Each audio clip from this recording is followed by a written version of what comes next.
by miracle of sound. Alright, and welcome back to the Shardbreaker podcast. This is our first episode of Tress of the Emerald Sea. We did chapters 2 to 15 this week.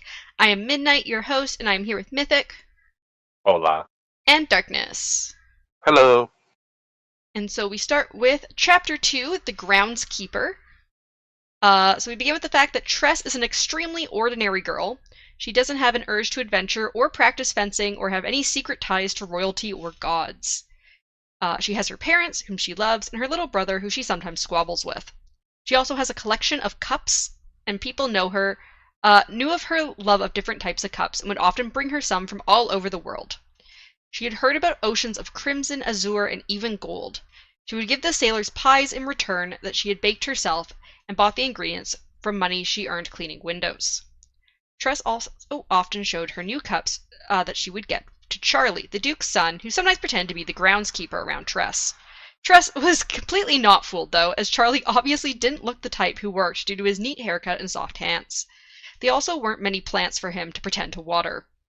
As Tress hurries to go see Charlie, she holds her breath as some dead gray spores blow past her in the wind.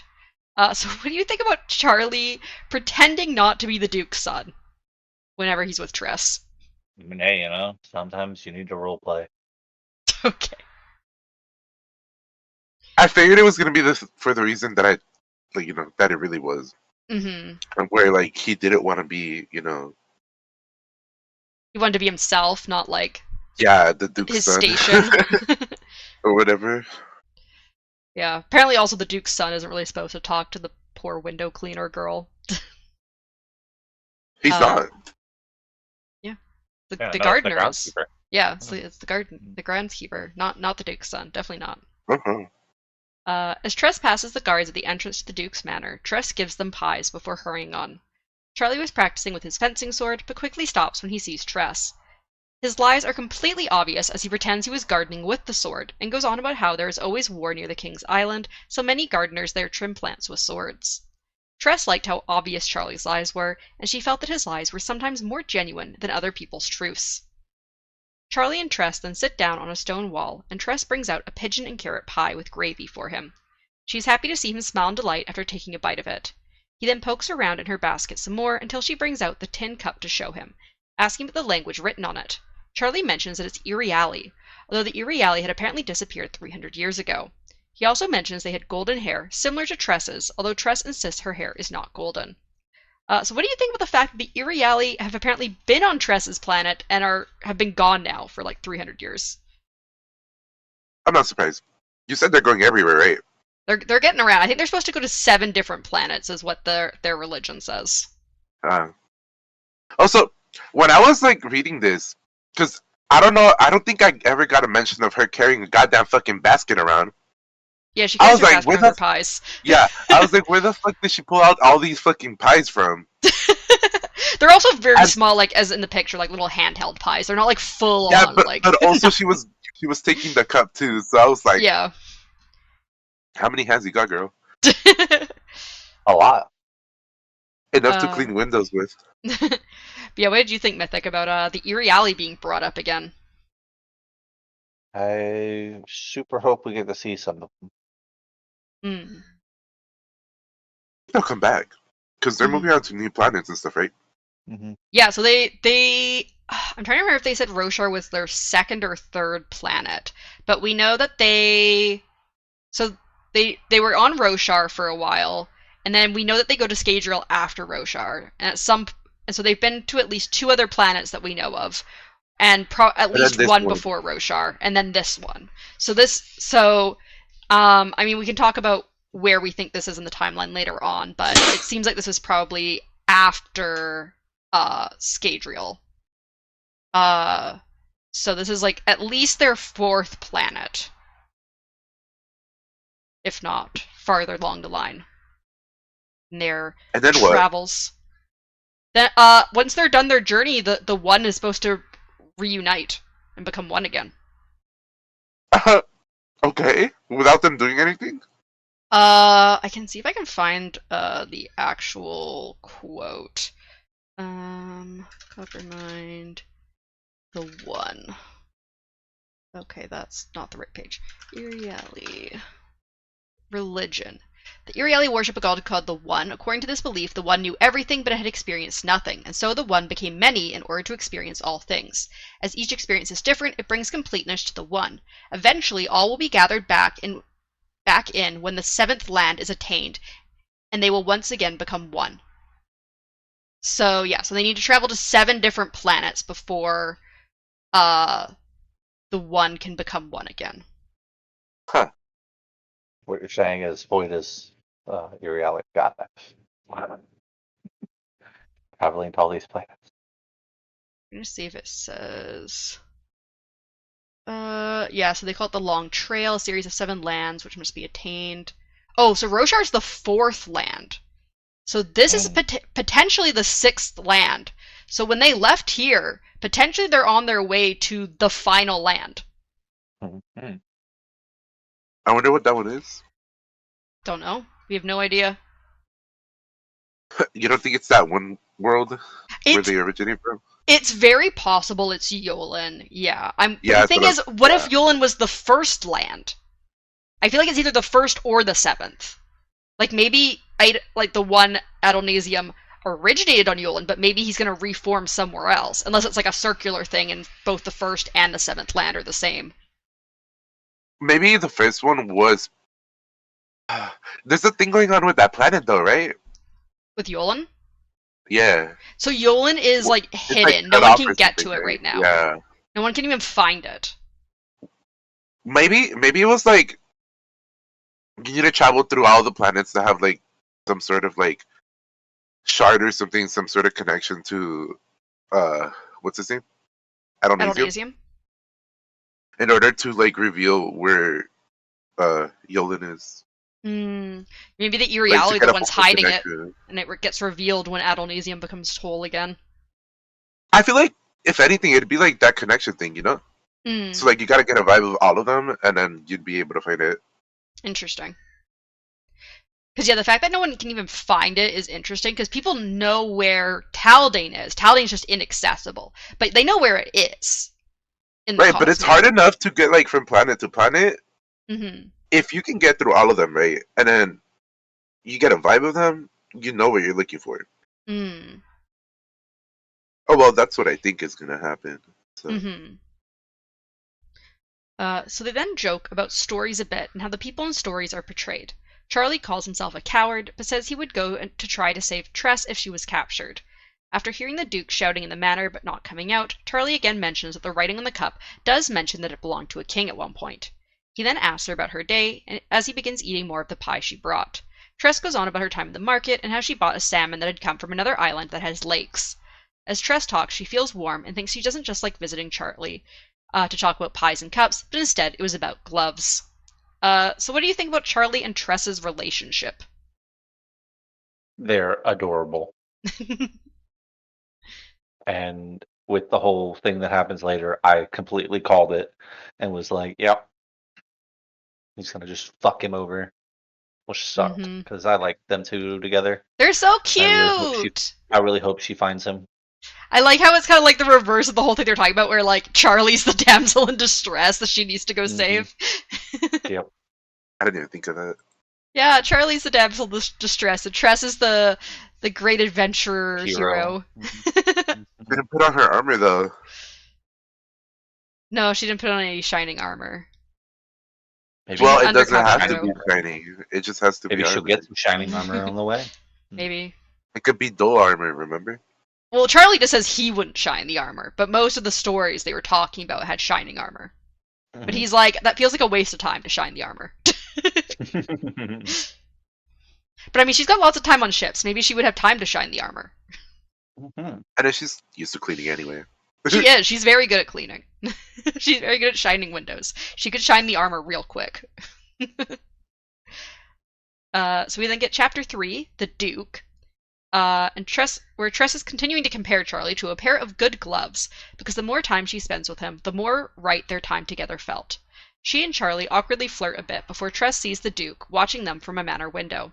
Eventually, Tress leaves while worrying about what the Duke would do to her after seeing her and Charlie together. The next morning, Tress heads to the market, and people are excitedly talking.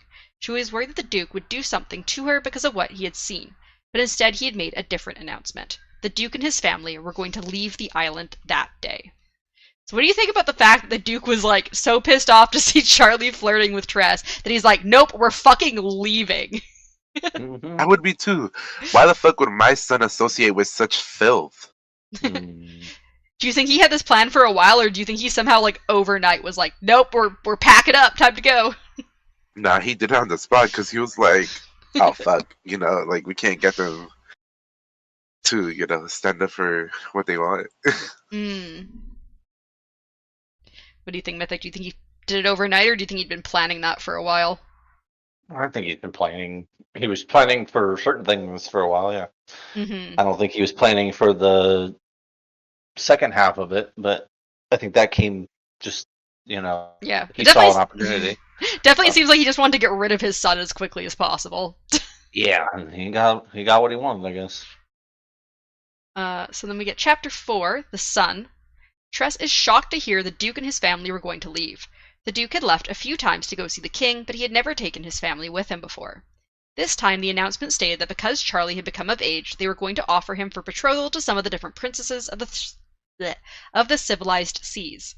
Tress goes about her shopping, feeling numb and upset, and eventually wishes to go see her parents, but instead she notices the Duke's family already heading to the docks. So yeah, what do you think about the Duke's like, I'm just gonna go marry Charlie off to whatever fucking political princess thing I can do. Just anyone who wants him. I mean, yeah. I like his plan better, but yeah. Charlie's plan better. Yeah. What do you think, Darkness, about the Duke just being like, please just get rid of him, marry him off to someone? That's valid. They should totally have that set everywhere. So Tristan heads to the docks as well, unsure of whether Charlie would want to see her. However, he was watching out for her and rushes over as soon as he sees her, confessing to being the Duke's son, even though Tress already knew this. She tells him that she wishes he wouldn't marry one of the princesses after he convinces her to tell her honest truth, and Charlie replies that he won't then, because his secret weapon is that he can be incredibly boring. Charlie then refers to Tress as a pair of gloves, worried that she'll be offended, but Tress is extremely touched and understands. Charlie's father begins shouting for him to come to the ship, and Charlie hurriedly says he'll send Tress a cup for every princess he bores enough to move on from. Eventually, Charlie has to head off to the ship. So yeah, what do you think about Charlie's plan to bore all the princesses to death? The moment he said it, I was like, okay, so this is gonna work for like a couple, maybe 2, maybe 3, and the moment your father figures out that's what you're doing, he's gonna just find a way to make you marry somebody, whether it's she wants to or not. Do you agree, Darius? Did you kind of figure out what was going to happen pretty quickly? No, I thought that he would find a girl that would literally be like, you know what? Yeah, fuck it. I vibe with this. Find somebody like Tress. Yeah. I mean, I will say. You couldn't scare away.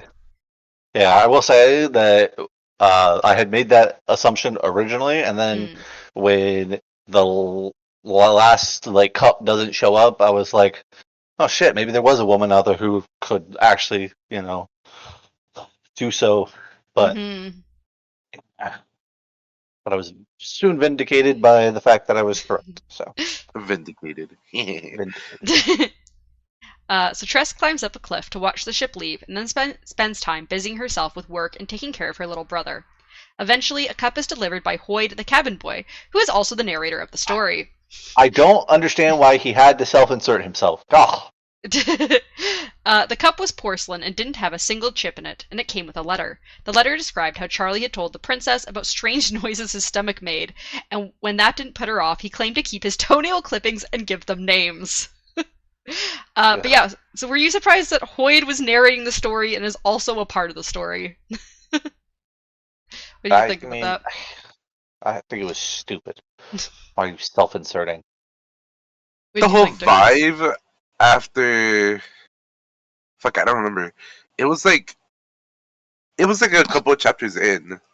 Where I was like, oh, this is Hoyd's story. You figured it out? Yeah. So the reason that this book, what Brandon has said is the reason this book is narrated from Hoyd's point of view is because Brandon sometimes finds it hard to write in Hoyd's point of view, and he wanted to basically practice writing as Hoyd's point of view, because original. Is it really Hoyt's point of view though? I mean, he wanted to write as from like an internal Hoyd narration, basically. Like he wanted to get inside Hoyd's head better, is what I mean. So he wanted to get more into that mindset because the book that's called Dragonsteel, that's eventually going to be put out, that's about like the original stuff, like about Leolin and everything. That's going to be a Hoyd point of view book, and so this is like his practice apparently for getting more in the mindset of Hoyd. Yeah, so basically, he wanted to self-insert himself and then use his self-insert to talk about his self-insert. Got it. Well, I think it's. I think Brandon says that Hoyd's supposed to be a wittier, funnier character, and Brandon, I think, generally says that he's not that himself, so he's trying to be better with it and improve his writing in that style. Yeah. I mean, as I said, I think Hoyd, if he's even close to a Brandon insert, is more of an idealized version of what Brandon wishes he was. Yes, exactly. Well, that's what I'm saying. When he's self-inserting himself, like his fantasy of who he would want to be if he was in this world, he would want to be Hoyd, and that's what I think. He's self-inserting himself into the story, which isn't a bad thing. It's just a thing. Mm-hmm. But yeah, so this is. I actually kind of like it. So. But yeah, so this is a I practice. like when an actual author self-inserts themselves. I don't like when Hoyd, who's so powerful and all of this shit, puts himself in a story. Well, so Hoyd's actually in the story. This is Hoyd telling a story of something that actually happened to him and a story of like an actual thing that happened. So Hoyd's telling people about this. I thought we had a conversation when we first read the first chapter when you explained that this was like they were telling a story, right? Yeah, like, he's telling the story. To me but it doesn't necessarily mean it was true. Yeah, so this is an actual true thing, canon event, this book, but it's told through Hoyd telling what happened to other people. So he's using real life, things that really happened, to tell a story to people on another planet. But this is canonical events. Probably don't believe him. They may not. I mean, whoever really believes Hoyd. And his stories. I mean, he never tells anybody the truth, so... But yeah, so this is like an actual, this is considered like canon, this did happen, it's not a made up story by Hoyd. I don't know, it sounds pretty fictitious to me. It's definitely more real than the Allomancer Jack stories, that's for sure. 100%. Allomancer Jack. I mean, honestly, I wouldn't put it past Hoyd to be Allomancer Jack. So.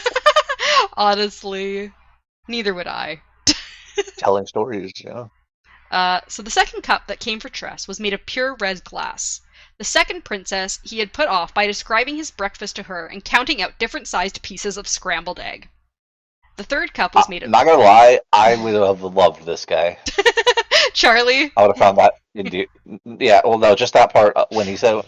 If I was the woman in that situation that he was doing that, I would have been like, man, this dude's really good. I kind of like that. And then he would have had to find something else to disgust me with. Yep.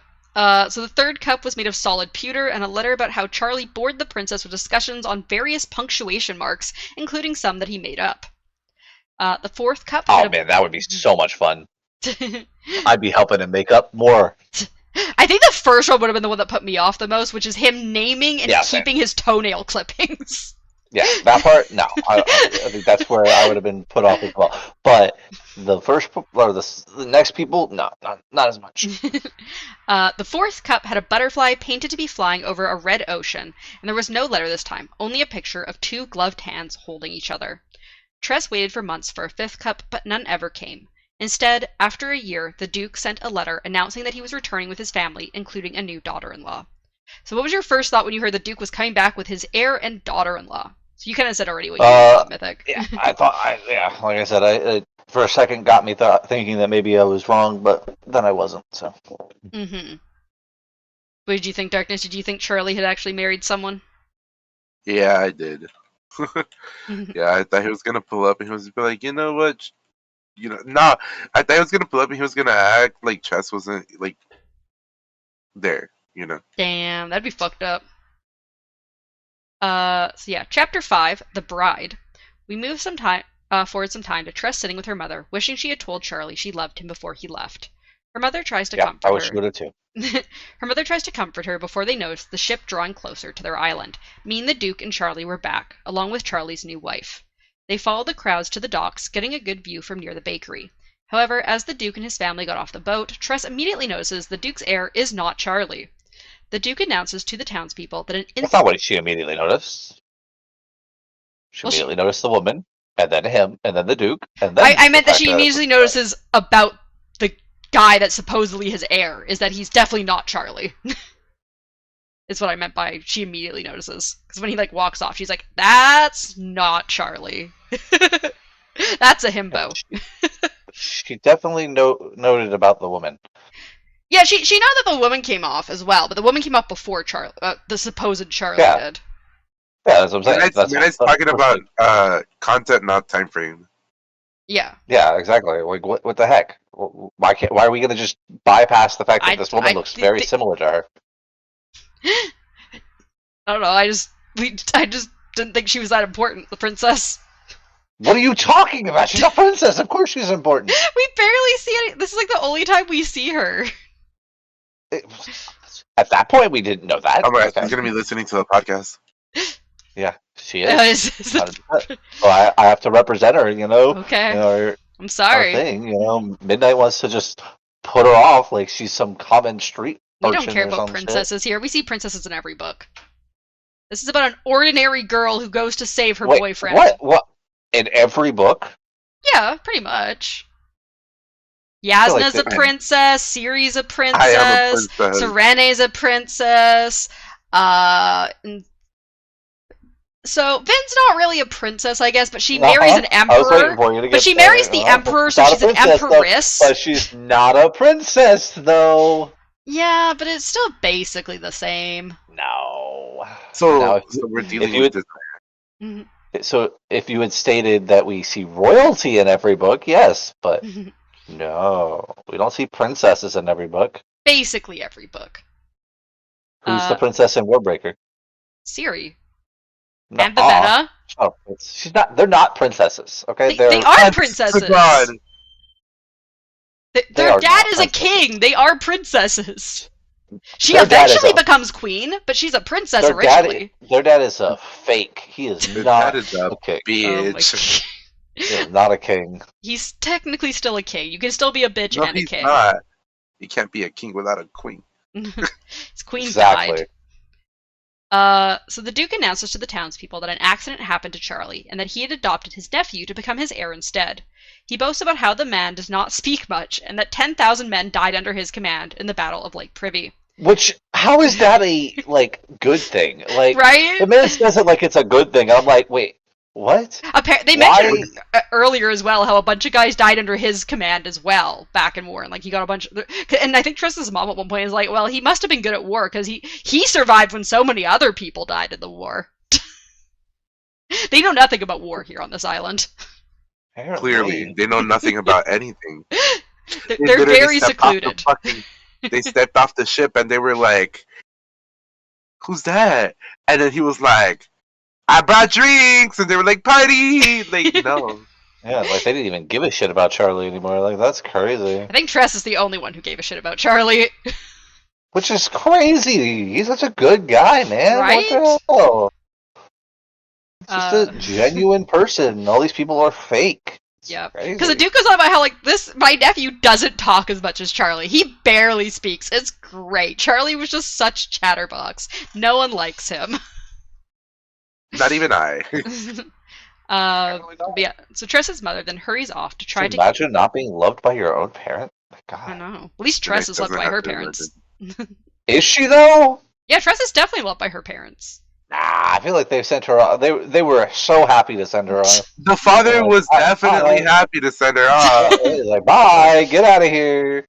Go do your thing. Go follow this, person that you say you love, even though you probably haven't even really hung out with him that much. Pretty sure they hung out quite a bit, actually. Nah, not enough for love. You would think her parents, though, would be more against, her going after what they would consider royalty in that fucking island. I mean, they're just supportive parents. They're like, if you love him, you love him. Yeah, but Do you think that Anna's parents and Frozen would have been happy with her falling in love in one day? Sure, I don't know. Midnight. I don't fucking know anything about the parents from Okay. Frozen. Oh, really? You've never watched Frozen? I Okay. watched it like years and years ago. I don't remember anything much about it besides the general They died. plot. They quote unquote they didn't really, but they quote unquote died. So they Wait, did they couldn't not have. actually? I mean they didn't die when the first Frozen was out. They Did were they? dead afterwards. What? So I don't know. There was a big conspiracy thing about them being Tarzan's uh, Oh, interesting. parents. Yeah. So Tarzan is a That's part of the royal family. that's a Interesting. whole different timeline, though. It's not really though. It is. Mm. Anyway, so Tress's mother hurries off to try to get answers about Charlie for Tress, but Tress is soon gestured to by one of the Duke's servants. The man, Flick, tells Tress that Charlie did his best to keep away the princesses, but the Duke eventually caught on and got angry. Thus, Charlie was sent to marry the sorceress in the Midnight Sea. So yeah, Better version, anyways. To be honest, Hmm? I said that's a better, honestly, just better, anyways. So, They went off to my sea. I'm the sorceress, secretly. oh, are you? It's my No, sea! Midnight. She rules You're the the Midnight sea, not the Sea! sorcerer. I'm the seas. I'm the black spores. That's fine. Midnight, I'm the midnight spores. crazy. I'm the sorceress. No, I am the sea. I am the I am ocean whole itself. sea. I'm not the sorceress. I am the sea. I'm the whole. Oh my god! I'm the moon. I'm the midnight moon. Wait, Well, does that mean that you also get hard occasionally? No, oh god. the midnight stuff does different things. It's not the same as the rosite. Yeah, Hmm. yeah, yeah. It was so cool seeing the vines and stuff like that. Yeah, well, we'll get to that. Mind you, we could do that on peak. Anyway, Yeah, my whole VTuber design though is I'm a fucking moon goddess, and now I can have my own moon. I'm the midnight aether god. It's my new lore. oh my god, I forgot these were Aether stuff. Okay. Yeah, it's Midnight's going crazy, guys. but yeah, so She's finally lost it. what do you think about the Duke getting rid of Charlie for not cooperating, instead being like, I'm gonna go send him to his death and just adopt my nephew? I I'm not mean, hey, surprised. That's what most of the fucking fathers in these books do. well, you're not wrong. They Except- do a lot of this shit like that. So. Wow. Oh my god. I mean, So it makes sense. You know. Make it make sense, is what you said? he said it I makes said sense. it makes sense. Oh.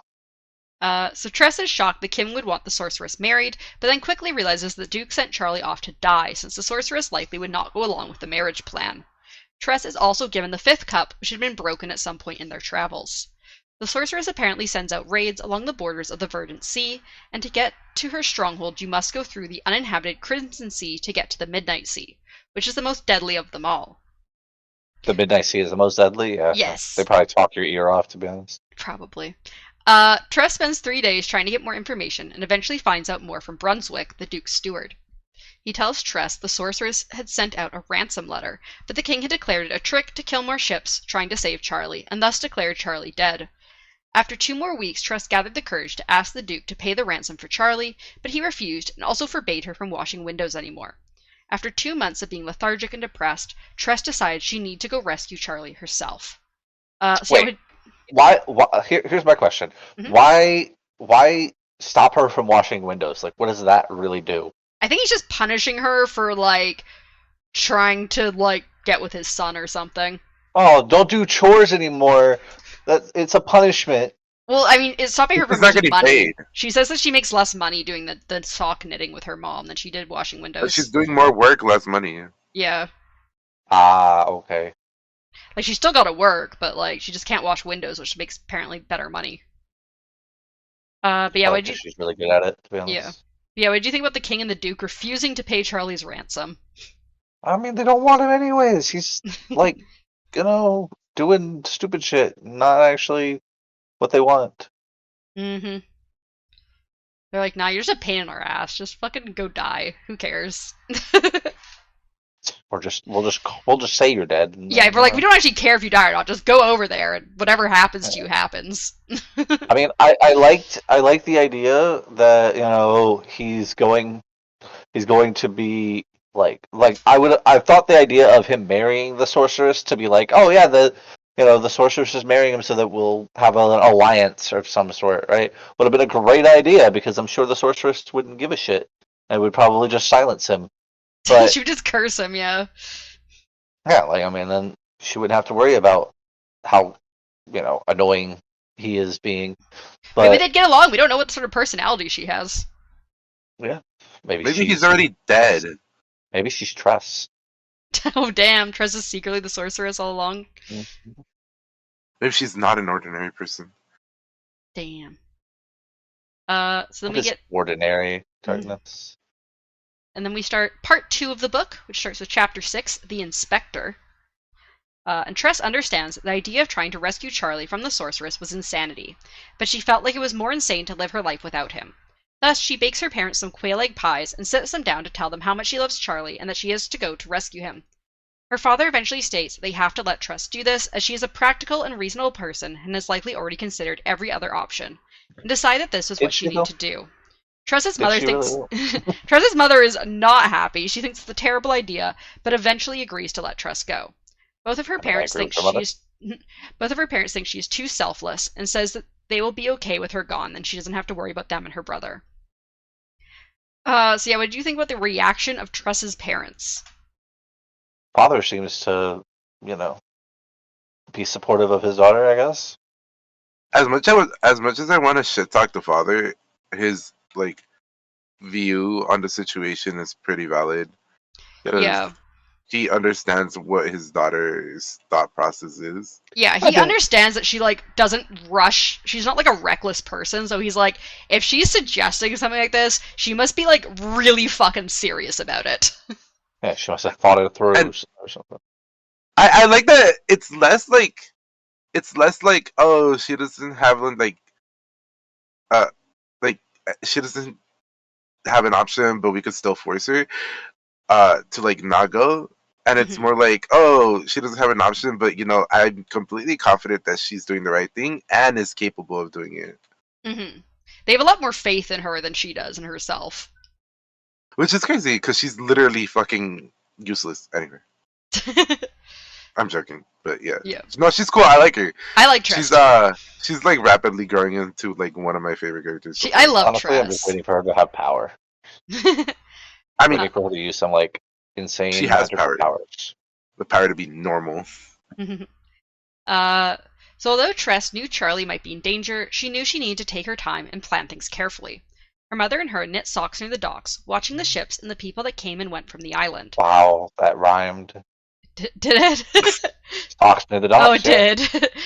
The only people that came and went from the island were sailors and government officials. The current cargo inspector was one such government official, and she spent time on the island making sure that no one left the island aboard any ships, and also made sure that all cargo coming and going from the island was approved by the king.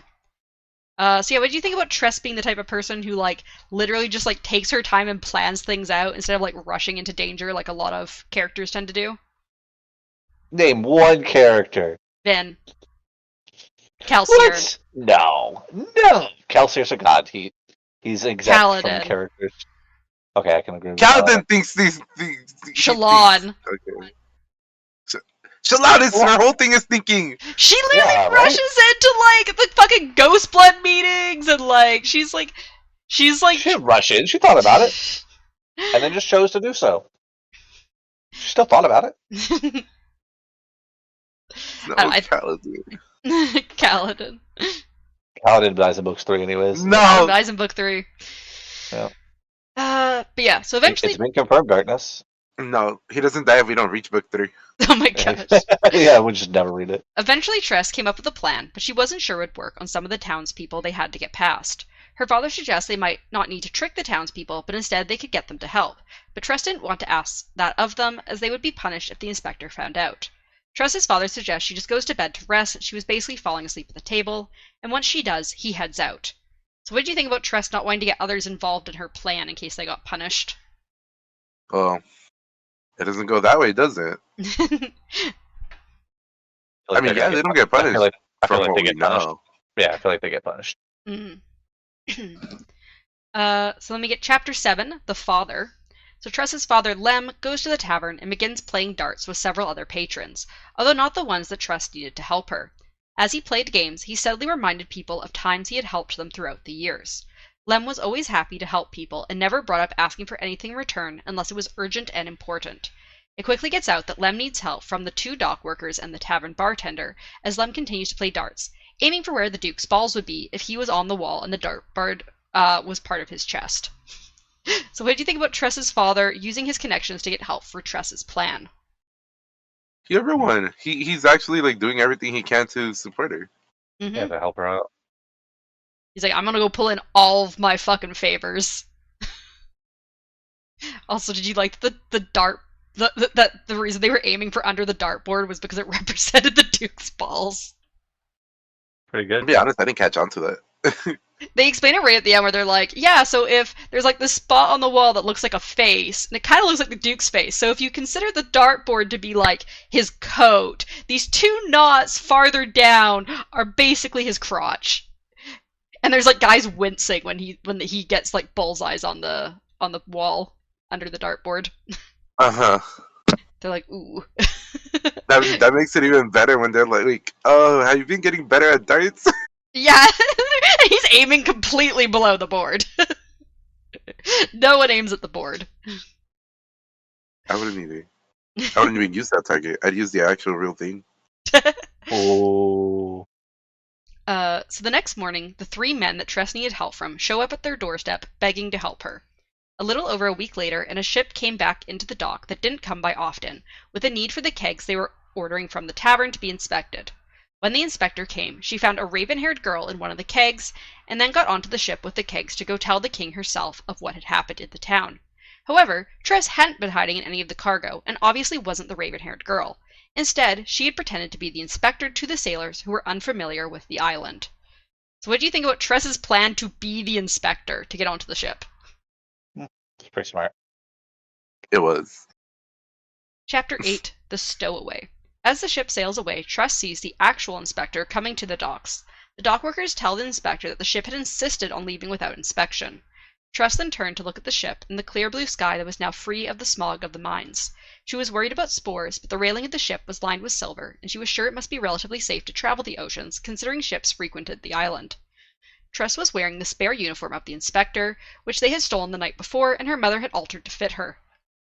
A note had also been left for the inspector, giving a later time for the ship's departure so that the inspector would show up late.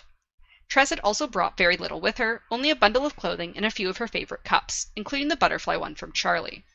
So what do you think about Tress, like, choosing as, like, her few items to bring, some of them being her, like, most favorite cups? I'm not surprised. She likes her cups. She does like her cups. I mean, one of them comes in very handy later. It does. What do you think, Mythic, about her bringing cups with her? I thought it was a really good idea, to be honest. Mm-hmm. Oh, also, I should see if I can find a picture. Brandon actually sold versions of the butterfly cup at one point. I don't know if he still does. Get an image of the butterfly cup. Here is a picture of the ceramic teacup. So that's the butterfly flying over the Crimson Sea. Suicidal butterfly. Yeah, the suicidal butterfly cup.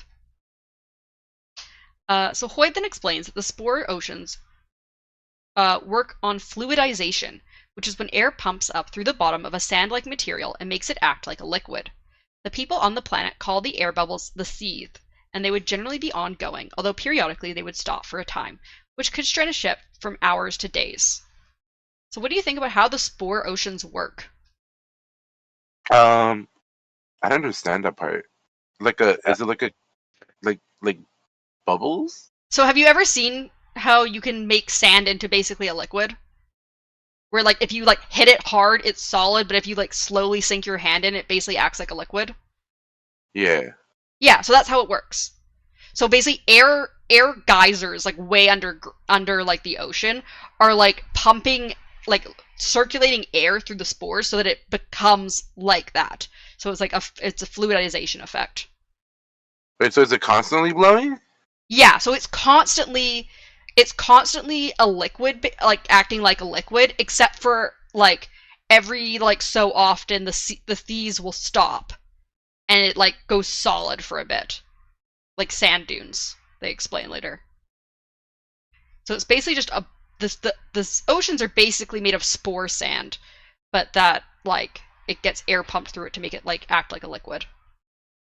Shouldn't it act like a liquid without it? No, the air is what causes it to act like a liquid. Oh. Yeah. What did you think, Mythic, about the way the spore oceans work? Didn't air also make things explode? I thought. No, water makes things explode. Air is for the metal. Harmonium? Oh, yeah, you're thinking of harmonium. Yeah. Got it. Yeah, because oxygen is what makes harmonium explode. But water, like liquid, is what makes the spores explode. So a burst of spores from an air bubble caused Tress to let out a startled scream. The captain laughed at her, joking that she hadn't sailed much and that she was safe on his ship as long as they had a lot of silver. Tress thinks about her plans to get Charlie back. She wants to go with this ship to the King's Island and try to get a copy of the ransom letter. Once she has an idea of what the sorceress is asking for, she can try to figure out how to meet the demands or have the king pay the demands. Tress then asks to go down to her cabin, and the captain leads her down below deck. Her room is small but private and has a lock on the door. She drinks some water and wonders about some colorful talking pigeons, which were a side effect of the captain having poisoned her water. So yeah, what do you think? I thought it was just more chickens, you know? Yeah. Yeah, so originally, what do you think of Tress's plan to pay Charlie's ransom? Like her kind of original plan for the whole thing. Good idea. Don't know where you're going to get the money, but yeah, good idea. Where was she gonna get the money from? Well, that's what she said. I think she's like, I'm gonna figure out like how much it is, and then figure out if there's a way for me to do it myself, or if I have to like somehow try and convince the king to do it if it's like way too high. The king. Yeah. His father, the one that No, the that's Duke the is his dude. father. Oh, okay. The fuck is the king gonna want to do that for? I don't know. She was gonna try and convince him. She said. Apparently, convincing is. I think she was Through gonna. marriage. I think she was hoping he'd be more reasonable than the Duke is. Doubt. Severe doubt. But so were you surprised Tress was poisoned by the ship? No, and yes. Like I didn't expect. I expected her to be poisoned, or like something to that extent, but I didn't expect who poisoned her. No, I had no idea. Like I expected her to like. I thought like she was gonna get knocked out, and then like the sorceress was gonna show up or some shit. But like, oh, you're looking for me, and blah blah blah. But no, the sorceress is just chilling in the Midnight Sea. All right, Midnight. We all know that's where you're chilling. All right. I'm just chilling. So chapter 9, the rat. Tress wakes up in a cage in a dark room. She can't see Did they say? Wait, didn't they say something? He said something else before this chapter because he was like, yeah, because birds don't talk, but rats do, and I was like, oh yeah. That chapter, and I was like, wait, what? The fuck does that mean? Yeah, and literally this the whole next chapter book, comes like up, every rat. I'm like, yeah, oh well. This whole book, every single chapter ends with like a really weird cliffhanger. And it made it so hard to read this when I was reading it originally. I was like, I can't stop. What is all these cliffhangers? What do you mean? So the way I see it, I mean, I think this is the way he wrote it, but is that like, for instance, Hoyd's telling a bedtime story to some child, and when you tell a bedtime story to a child, you normally want to leave it on a cliffhanger for them to want to listen to it the next time again, but I never understood that because then I wouldn't go to sleep. Yeah, exactly. I'd be thinking about it, but that's exactly what happens, though. Is that well? The thing is, Darkness. I think most people, unlike I'm sure me and you, but most people as children, when you're thinking about things, it gets your mind going, and for some reason that puts children to sleep. Don't know why, because to me, like you said, I'd be just up trying to figure it out, and I'd be like, I think it's because your mind is focused inwardly and not on like outward sounds. So if you're focused inward, it kind of like lets you like stop focusing on the outside world, which puts you to sleep. Because that's what I do to fall asleep, anyways. Is I like create stories in my head to fall asleep so that I'm not focusing on like the outside world. That's not a bedtime story. That's a mental disorder. Wow, that's fucked up. Yeah, you have It's a called mental It's disorder. called creativity, Darkness. No, it's called schizophrenia. Wow. Anyways. But no, I think so. Every time he does a cliffhanger, that's exactly my thought. Is that like he's talking to a child, trying to put them to sleep. Well, that's what the original Princess Bride was. It was a grandpa telling his grandson a bedtime story. Yeah, which is crazy. So yeah, chapter 9, The Rat. Tress wakes up in a cage in a dark room. She can't see anything, but she can hear that she's still on the ship. A squeaky male voice asks her what she thought was going to happen when she got on the smuggler's ship. But The moment they said squeaky, I was like, this is a rat. I mean, the chapter is called The Rat, so... I know, but the moment they said, it's a squeaky voice, I was like, yep, this is a rat. But she admits that she didn't know they were smugglers. Tress is sure they are going to murder her and throw her corpse into the ocean. She doesn't want to cry, but her eyes do so anyway. The male tries to comfort her, and then reveals a small hole in the room to let in some light. The male is revealed to be a small black rat who had apparently been going to Diggins Point. So what was your first impression of the talking rat? But birds can't talk? That was my first impression.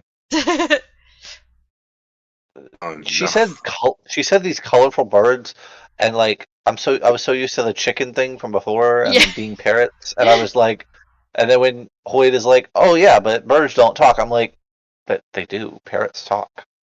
Right? Is the pigeon pie just like chicken pot pie? Like, no, I think it's actual pigeons. I think she just had pigeons on her brink. She had made pigeon pie recently. I don't think they were supposed to be parrots. But yeah, I also, when I was reading this, I'd forgotten about her, because it's like just like a little one-off line. Wait, so you said parrot? I said chicken. Sorry, you know what I mean. But anyways, so I forgot about that little one-off line, and I was also like, are there aviars here? What the fuck? I don't remember this. And then I was like, oh, she's poisoned. Right, okay. I had a moment as well where I was like, what? Is it not parrots on the ship? No. No. She was poisoned. She was hallucinating. There was no parrots or pigeons or any other bird. No. There's seagulls later on, but there currently were no birds in the room. No. There were no birds, Darkness. No. No, birds are alive. There was parrots. There were no birds. There was parrots. You're lying to me. No, there's no parrots. Wait, you're telling me that she's on a pirate ship and there's no parrots? That's she's what on I'm the smuggler. saying. She's on the smuggler ship right now. It's not a pirate ship. The next ship is a pirate ship. Maybe they have a parrot, but this one doesn't because they're not pirates. They're smugglers. It's different. Imagine she hallucinated the parrots and then she went to the fucking. She's an actual parrot. She's like, oh no. She's an actual parrot. She's like, not again. PTSD. They poisoned me again, even though they don't give me any food. So the rat seems confused by her and says she is quite young and realizes she was pretending to be an inspector and instead just trying to get off the island. Tress says that her plan technically worked, and then moves the conversation to the fact that the rat is a talking rat. The rat states he has a reason for being able to talk, but he doesn't want to discuss it right now. He also mentions how many ships are smugglers as there is a looming war with the sorceress. Tress then wonders out loud if she can speak to the smugglers about how she isn't an inspector so that they don't kill her. She's honestly willing to tell them anything to stay alive, as she needs to go rescue Charlie. The rat says no man is worth getting killed over, and that if she escapes alive, she should go back home. Tress insists that Charlie isn't just any man, but she's interrupted by a cannonball going through the ship's hull. So yeah, what do you think about the rat saying that she should just go home if she's able to escape? Yeah, that's a girl's girl. Like, they got a valid point though. Like, for a man, they're like, don't do it for a man. She's like, but he's special. And they're like, just go home. If he was special, he would have stayed for you. What did you think, Mythic, about the rat telling her that she should just go home? She should just go home. Damn. She's not made. She's not made for this. So then we get chapter 10, the Sprouter. So the cannonball was not made of metal, but of ceramic with metal beads and water inside. Tress shouts for the rat to try to see what's going on as spores begin to spill into the hole in the ship. The rat doesn't think it's pirates, since they would likely want whatever the ship has on board. Instead, he thinks it's a royal ship trying to take down the smugglers. So what do you think about these ceramic cannonballs with water to like try and activate spores? That was cool. I would have done the same shit. Yeah. Water balloons, OP as fuck. Mm-hmm. Yeah, they're basically slightly harder water balloons so that like they actually get inside the ship before they explode. You can grind up the spores, right? Into like fine dust. I don't know. We haven't seen anyone do that. I would have done that. I would have done that, and I would have started injecting people with it. Oh my god. Suddenly some of the green spores I hit... mean, no, I would never do anything like that. Okay, you already said it. Suddenly some of the green spores hit the water, causing vines to sprout as quickly as lightning. The vines grow to look like a tree, 10 feet tall, with vines pushing at the top and bottom of the wooden hold. Soon, a man with a cloth mask comes down. He's holding a splint box, which White notes is exactly the right size to carry a human head. And the man is a sprouter, and he uses rosite spores to create a patch over the hole in the ship, carefully growing spores and then cutting them away with a silver knife. Next, he pulls out a metal plate, likely also made of silver, and waves it over the floor to kill the spores that are left inside the ship. He doesn't seem to bother with the already grown vines, though. So what do you think about the sprouter and his job to use spores to repair the ship? Oh yeah, that's pretty good. Cool. That's pretty useful. It's like flex tape. It's like flex tape. What did you think, Mythic? That's a lot of damage. I thought it was really cool, to be honest. Get to see more of the rosite spores. Those are the ones that Twin Soul That uses. Twin Soul uses, yeah. Yeah, from the Rose Sea. I need a meme like that. Honestly, that's a lot of damage. Rosite spores. As the man is about to leave, Tress calls out to him, asking if that is a royal ship out there. So he suggests that if the royal ship knows an inspector is on board, they'll be less likely to sink the ship. The man suddenly hurries to grab the keys to Tress's cell. So did you think Tress's plan would work to get her off to the other ship? Yes. I 100% was with this dude, thinking that they would care. Mainly because they kept saying it was, a royal ship. like, yeah. So I was like, oh yeah, well, definitely would work. Well, it's not a royal ship, so makes sense why it didn't work.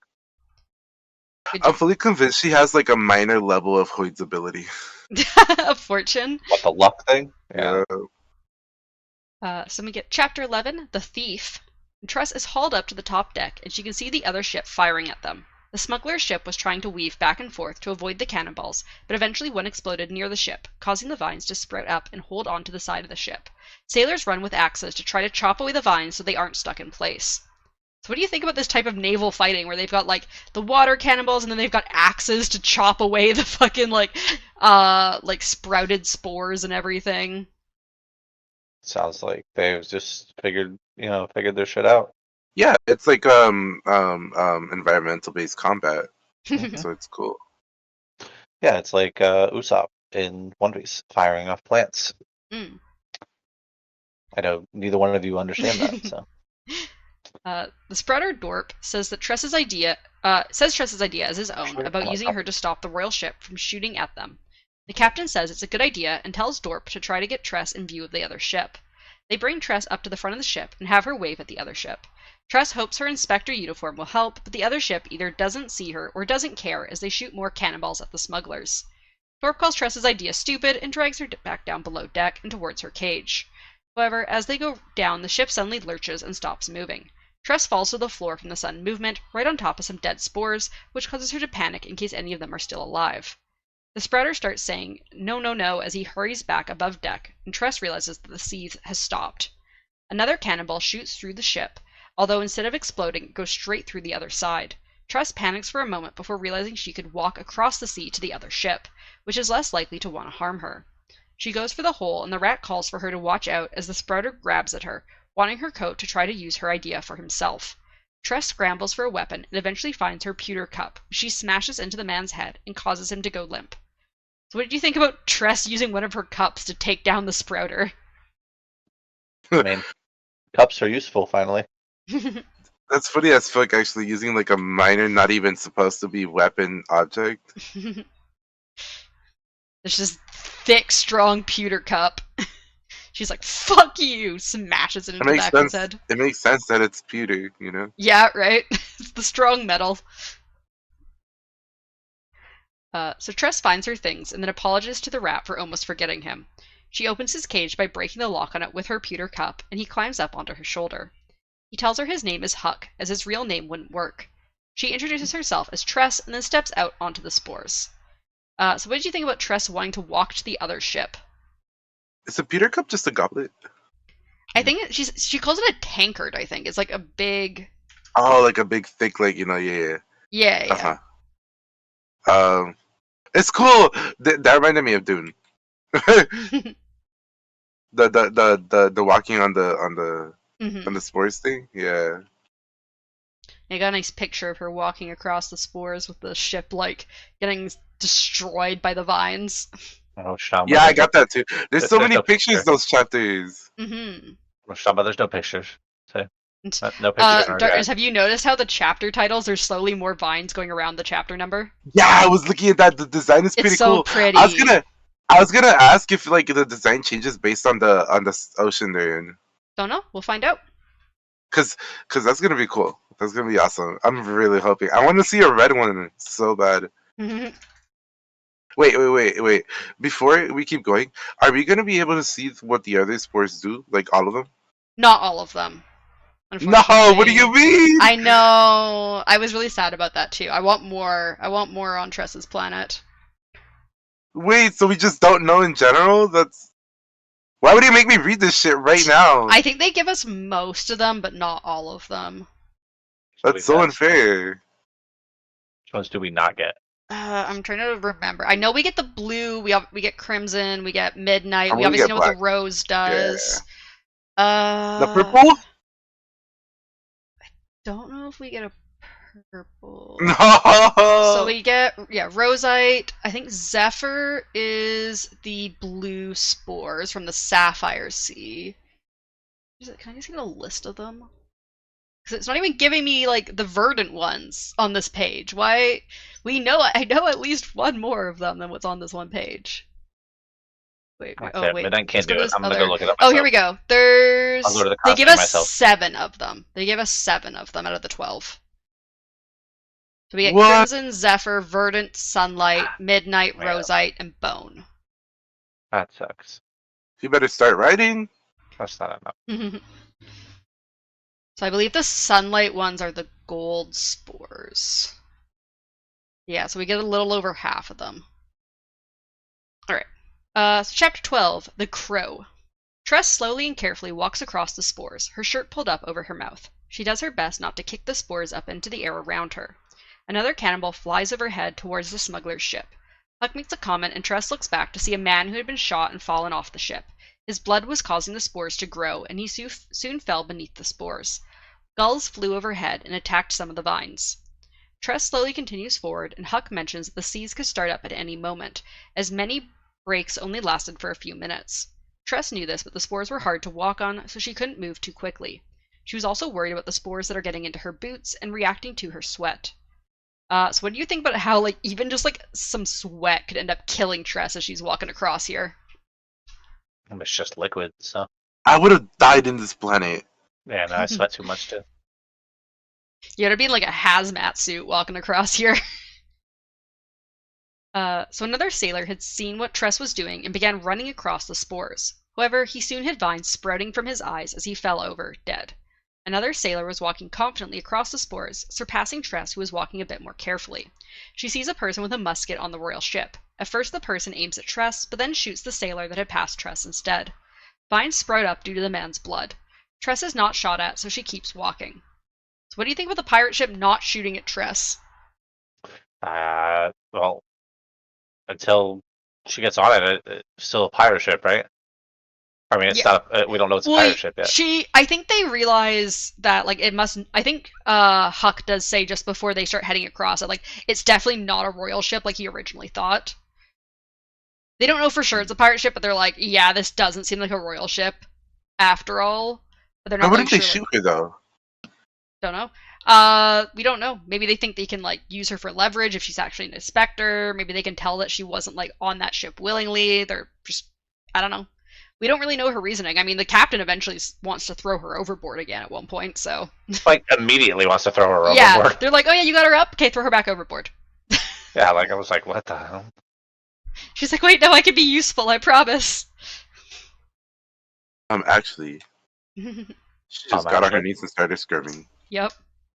That's what I mean. She was showing that she could be useful after all.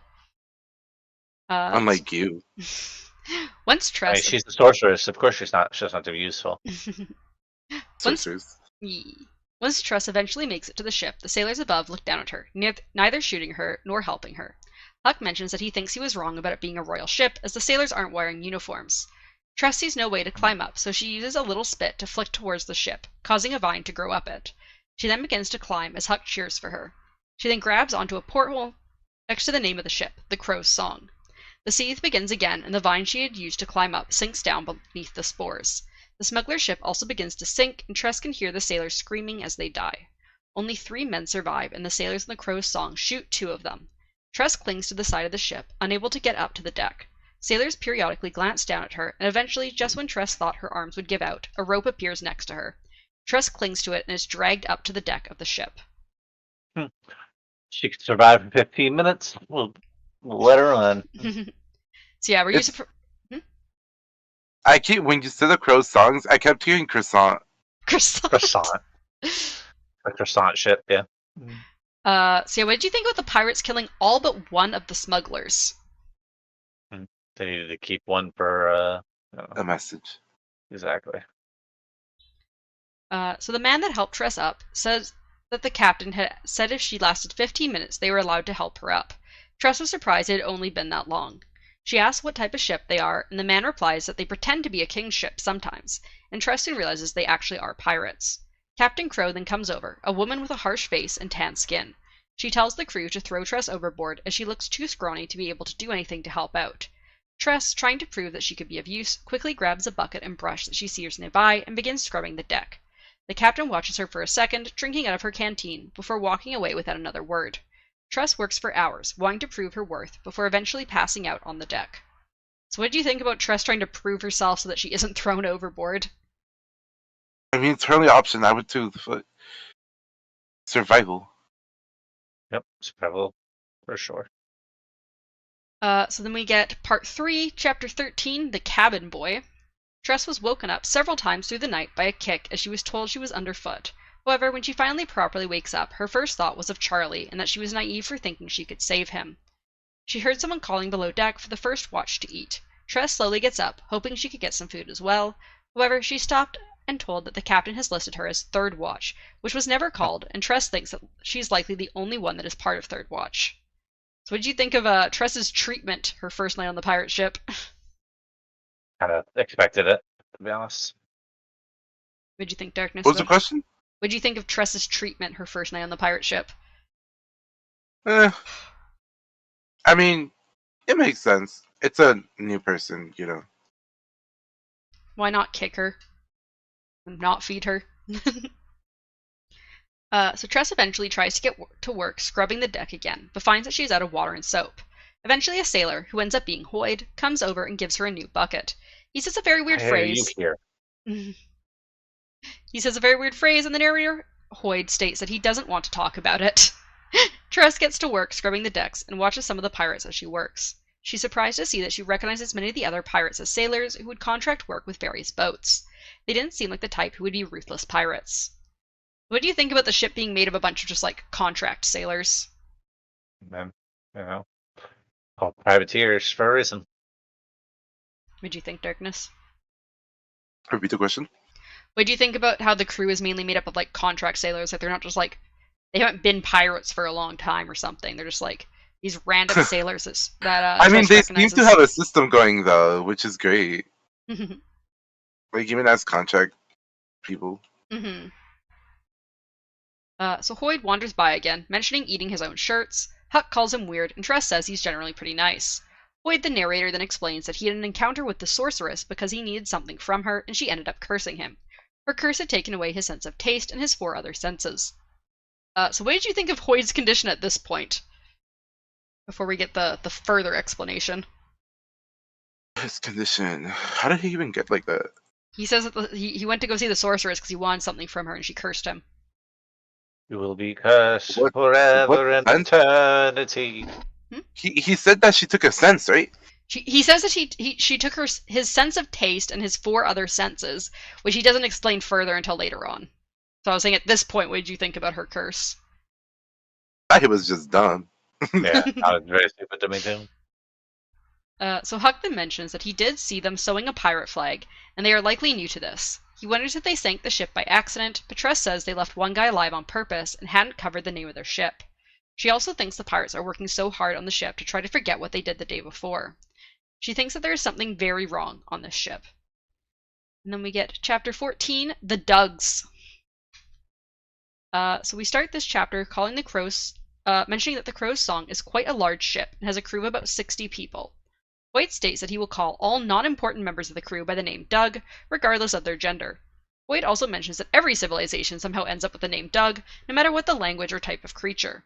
Also, there's apparently one woman on the ship actually named Doug, but Hoyt doesn't remember which one she is. So yeah, what do you think about the Dougs? They're just women, right? No, that's everyone. No, Everyone's it's women. Doug. So Everybody's Doug. there's a especially right after this came out, everyone on like who was like a Cosmere fan was like, okay, we're all Dougs now. Everyone's a Doug. We're the Dougs. We're Dougs. Doug 1, 2, and 3. So Tresson asks one of the Dougs for directions to a toilet, and he tells her to go to the middle deckhead. The ship has 4 decks: the upper deck, the middle deck that contained places like the mess and armory and officer rooms, and the lower deck where most of the bunks were, and then the cargo hold. Eventually she finds a toilet and uses it. As she leaves, she hears some people talking and peeks into a room where Fort, the quartermaster, and Anne, the ship's carpenter, were looking over a ceramic cannonball. Fort was looking back and forth at a wooden board with black paint on it as well. However, during the discussion, when Fort tapped the wooden board, words appeared on it. They were discussing how they hadn't meant to sink the smuggler's ship, and that Ford doesn't like having the deaths of others on his conscience. Eventually, Anne begins heading to the door, so Tress has to hurry away so she isn't caught listening. She talks with Huck a bit about the pirate situation, but he says that no matter their intentions, the king will consider everyone on the ship murderers, including Tress if she is caught with them. So what do you think about the fact that the crew hadn't been wanting or expecting to kill the smugglers? Yeah, let me just accidentally fucking murderize all of them. Well, I think they said that the cannonball like malfunctioned or something. The one that yeah, but they continued to keep going. Yep. So it's not like they didn't have a chance to, not do it and just fucking leave or something. What do you think, Mythic, about them not wanting to kill people? Yeah, they're just a bunch of murderers, so. So Tress then goes back down to the quartermaster's room to see if she can get some food or water. She peeks in, and Huck mentions that he's fairly certain the quartermaster is deaf, based on listening in to some of the other pirates. Tress begins to move to leave, but a board creaks under her foot, and the quartermaster turns to stare at her. She freezes in place, and eventually his board reads for her to come over. She enters the room, as she feels it won't do any good to run. And then we get chapter 15, The Quartermaster. Fort asks Tress if she is actually an inspector, and she replies that she isn't. She also says she isn't a pirate, but Fort tells her not to tell anyone she doesn't intend to join them, or she might get thrown overboard. He then asks if she's eaten anything before getting her some horrible hash browns and eggs. Tress eats them, even though they're disgusting. Fort also gives her a cup of water, which Tress happily drinks down, before asking about his board. He mentions how what people say near him appear on the other side of the board for him to read, and it indicates a different voice for him. So were you surprised that Fort agreed to give Tress some food? No, I feel like that's another love interest thing happening. Love interest. I thought they were gonna be besties. No man is ever nice to a woman unless they want something from them. So. Damn. I'm nice to women. No, you're not. You're so mean to me. Yeah, you're mean to Yeah, Midnight. You're mean they to don't Ruth. count. You're mean to Liz. They don't count. Wow.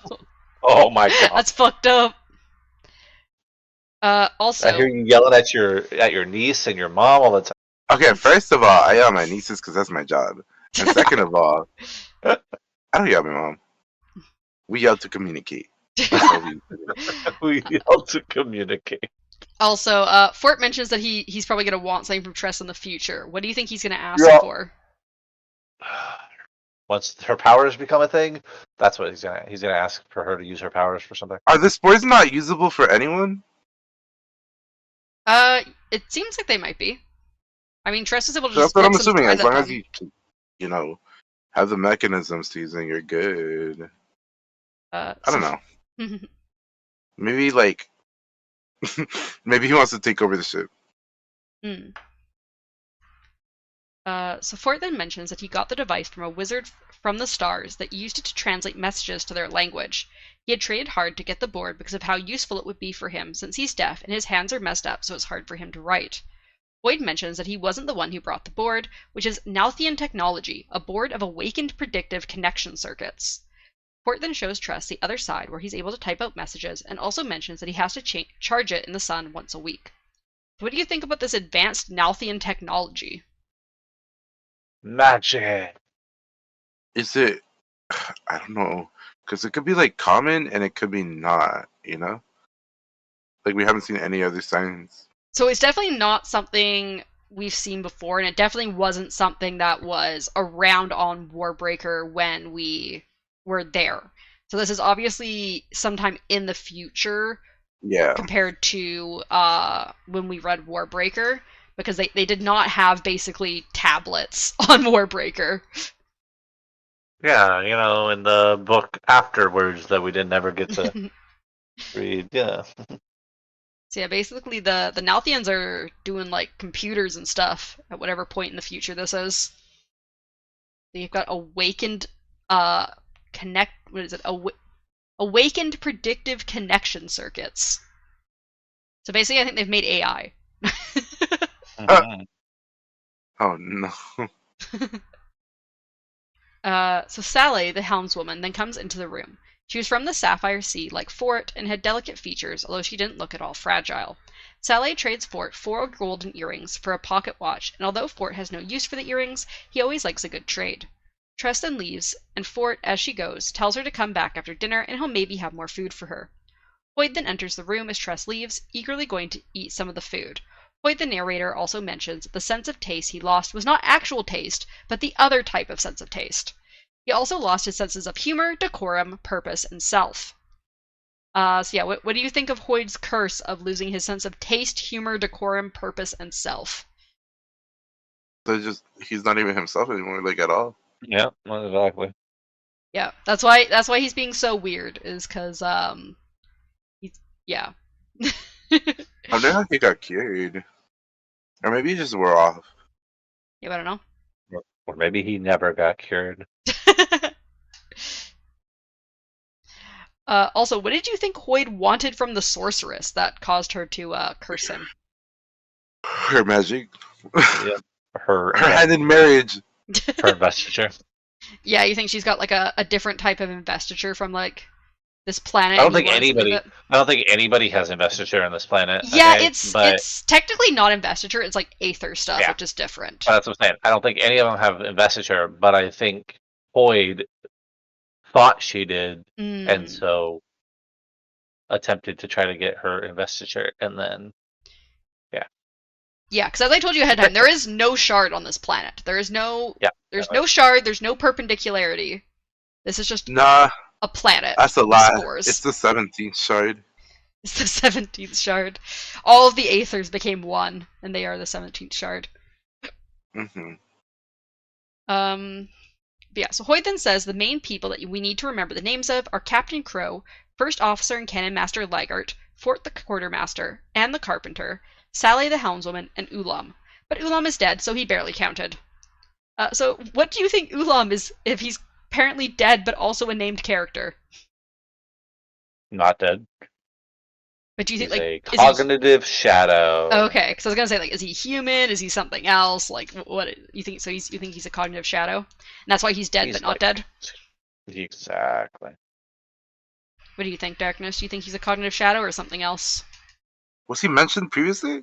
Or was No, that this the is, first this, is, mention? this is all that we get of him. We just say there's a person named Ulam, but he's dead, and so he doesn't count. But he's also named, so he's not a Doug. So he's an important character enough to be named, but he's also dead apparently.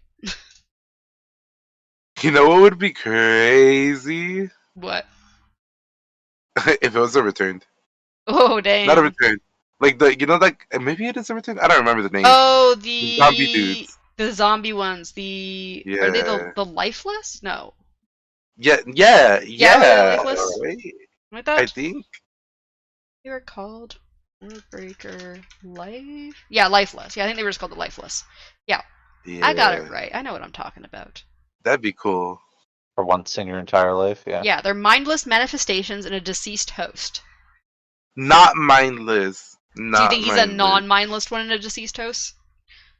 Well, technically they're not mindless, right? I mean, they don't seem to have a lot of like. Yeah, but they're not like so. Just because you're not capable of like Yeah, exposing, I think they're very yourself similar like that. to the enslaved Parshman on Roshar, where they're like. Yeah. They're like. But like the thing is, they're still like aware and all that. They just Yeah, can't do they're anything aware about and it. like, but they're like basically unable to do anything for themselves without commands. Yeah. So calling them mindless is a little That's what I said on the a little Coppermind. rude. I read it. Midnight. I read it out from the No. Coppermind. No. I used the Coppermind's own words. That was Alright. rude. So, our overview chapters. First of all, what do you think is going on with this ship and Captain Crow? Because Tress is like, this isn't right. Something's weird. Something's off about this. And what does she know? Nothing's wrong with this crew. They're perfect. How do we know it actually malfunctioned? You think someone like wanted to kill the other ship, but the quartermaster Sabotage. didn't know about it? Yes. Yeah. Also, do you think Tress will be able to get off the pirate ship and get to the King's Island to learn more about Charlie's ransom? Yes. What do you think, Darkness? Yeah. It took me a second to process what you asked, but yeah. Yeah, she's gonna be able to go find out more about the ransom and everything. Yeah. I mean, I hope that she, saves him, but we'll see. Also, where in the Cosmere timeline do you think this book takes place? So that our biggest clue is the Nalthian technology. And the fact that the Iriali have been here. I have no clue. Sometime after Warbreaker. I feel like this shit is after fucking what's it called? After Mistborn. So because of the technology and the fact that Autonomy specifically says that Scadrial's getting like outside of Autonomy's own planet, Scadrial's getting close to being one of the more advanced planets. It must mean that Nalthis is not as advanced as Scadrial yet during that timeline. So if they are now more advanced, it must be after Mistborn Era 2. I think when this book came out, especially at this point where you guys are at, we get some more hints about where this might be in the future. But there was a lot of thoughts that it might be somewhere around the same time period as Six of the Dusk, because before this book came out, Six of the Dusk was the farthest in the future, because remember, they have like actual spaceships coming down to the planet. So people were discussing about whether this might be before that or after that. They're not really sure, but it's definitely after all the stories other than Six of the Dusk. What the fuck was Six of the Dusk? It was the bird planet where they had like the invading people coming wanting their birds. Uh-huh. So. And the only reason that they were using... I forgot we even read that. Yeah, it was a small story in so Arcanum Unbounded. So, yeah, and the whole thing was the perpendicularity shouldn't have been there because there's no shard there. But we found out kind of in Lost Mail that that's probably one of Autonomy's perpendicularities from one of her avatars, which is why they have a perpendicularity. And yeah, so the reason no one had visited that planet previously was because the perpendicularity is so dangerous because it's on that fucking deadly ass island. So the only way that people were able to get there was by actual space travel in the physical realm. So yeah, so this story takes place likely somewhere between Scadrial Era 2, probably even after Scadrial Era 3, and somewhere maybe around Six of the Dusk. People weren't 100% sure. I don't know if we still know or not which one might be first or second. But there's some more stuff about like technology later on in this book. But yeah, so definitely likely after Mistborn Era 3. Also, what do you think about this story and the writing style so far? Because it's very different than Brandon's other books. I like it so far.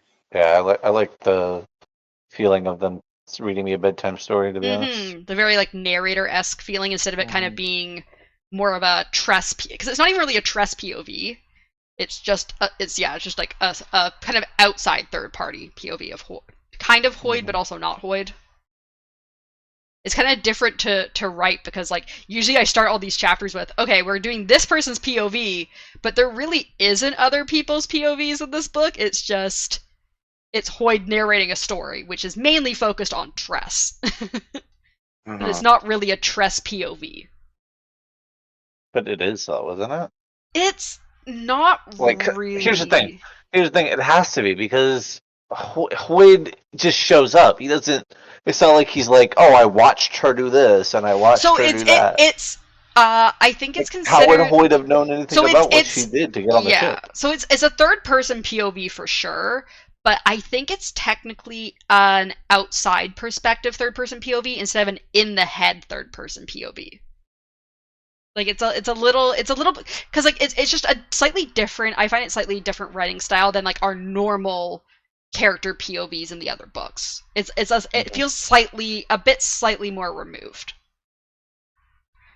I mean, I agree with you, but so. I just wasn't sure how to describe it because it's a little bit different. It's not really, but it's not really Hoid's perspective. It's not really Hoid's perspective. Honestly, it's just a story. Yeah, it's not really. Yeah, it's a bedtime story. Yeah, exactly. It's just him telling a story, which is great because that's exactly how we met Hoid in Warbreakers. So yeah, he was just telling. That's how we meet him in most of the books. Is just he's around and he tells stories. I said most. He doesn't tell stories. He doesn't tell stories in most. I only remember him ever actually telling stories in Warbreaker and now in this one. And Roshar. He tells Shallan and Kaladin stories. But that's not the only thing he does, though, is it? It's not the only thing he does, but that's No, that's what I'm saying. But we do meet him. Like, most of our characters outside of Dalinar meet him by him telling them random stories. He just shows up and he's like, hey, let me tell you this story. Yeah. But yeah, his job in Warbreaker was specifically a storyteller. To tell stories. So. Anyway, so much. Our next set of chapters is chapter 16 to 27. So we're doing chapter 6. Are you gonna pin it this time, or I pinned it last time too. What are you talking about? It's really still pinned. I'm gonna delete it now. But yeah, so chapter 16 to 27 is gonna be our next time.